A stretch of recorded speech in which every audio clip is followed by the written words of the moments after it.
Okay guys, let me just show you, for all people who don't believe me, what you can actually do with this. So you can use your underseat storage.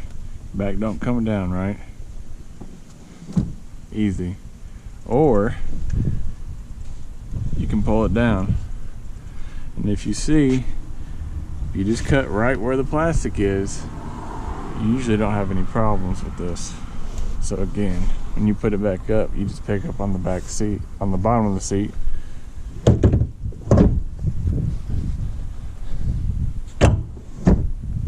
Look, easy.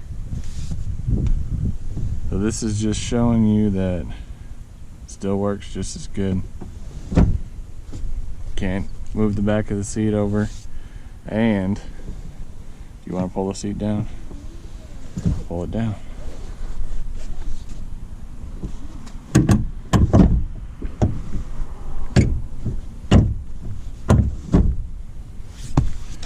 There you go.